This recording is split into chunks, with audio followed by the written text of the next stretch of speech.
Okay, so now we're talking about retention, how we can keep people, right?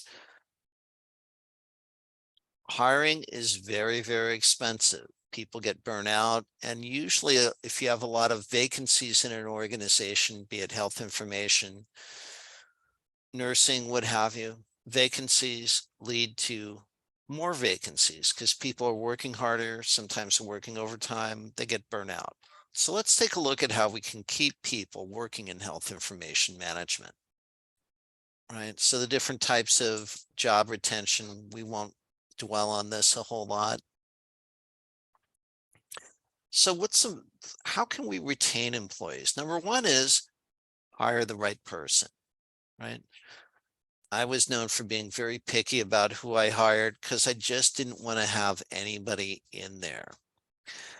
The second bullet point is orient people. Tell people what the expectations are. Tell them during the interview, tell them during the orientation period, and continue to stress this. Thirdly, and human resources usually does this, is they track how many people leave, how many people are fired, how many job postings are going up, right? And then the last three deal with working conditions. Is the manager accessible? I had a boss who said, as your book says on page 168, employees don't quit their jobs, they quit their bosses. Of the top 10 reasons, according to Harvard Business Review, that employees leave jobs, money is fourth or fifth in the list, depending on what year you look at this annual survey. Not to say money isn't important, but employees want to be valued.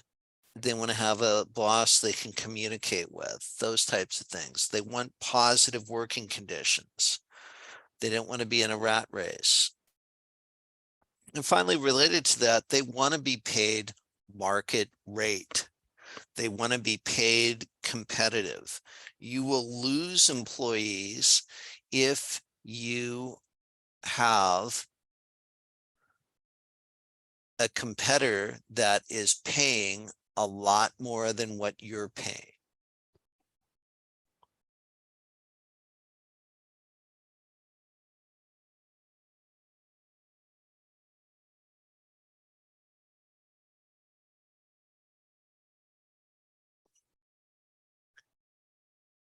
So most human resource departments and large employers have this compensation practice. So basically they have a plan. They do salary surveys, they get this, and they look at this and link their compensation plan to the organization's strategic plan. Where do we want to be? Do we want to be paying people in the top 50%, top 5%, bottom 50%, all these different types of things, right? And what can we do to motivate people to stay? Could be giving people benefits, social events, right? One of the things people liked about working at Stanford when I worked there, even though it didn't pay the greatest and certainly paid less than Kaiser, county general hospitals, everything else, it was a great place to work in terms of the environment, the grounds, the educational opportunities, sporting events, museums, right? All those different types of things. And then the last bullet point, certainly worth mentioning again, be anti-discriminating in nature. Nothing is worse than having an organization that is accused of discriminating against people on the basis of gender, sexual orientation, race, age, all these different types of things. A lot of the more successful companies in Silicon Valley are losing employees left, right, and center because they've gotten a reputation of not valuing people that are young, recent grads, all these different types of things.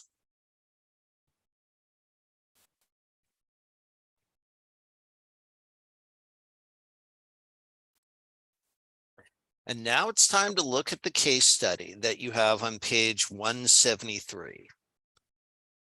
So with this, you're going to develop a job posting for an HIM coding position. Fairly straightforward.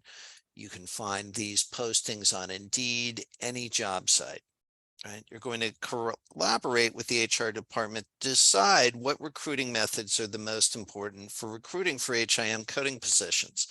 What we're looking for is, why do you think Indeed is superior, right, than say a job fair? Be able to articulate. I'm more interested in the why of what you say than the what of what you say. There's really not a one size fits all answer here. Then you're going to develop job related questions, hopefully job related questions based on past experience. You may want to review the material that I developed for Kaiser Permanente regarding how to interview more effectively on the basis of job experience. So they give you this scenario, they give you the recruitment process, jobs being posted internally for 2 weeks, qualified candidates being referred to the coding manager for interviewing, and all these other different types of things. So what you'll be coming through with for this case study is 3 recruiting methods outlined in this chapter and why these methods were chosen. Not 1, but 3. Second, a job posting based on a clinical coding job specialist, right? Bear in mind the differences between a job description and a job posting. And then 2 interviews questions for each of the 4 categories being situational, behavioral, job knowledge, and work requirement. Then just write a short recruitment plan. You write it, 1 page is more than enough for a recruitment plan.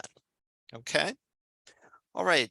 I'm available during office hours if you have any other questions, and have a great week. We'll see you soon.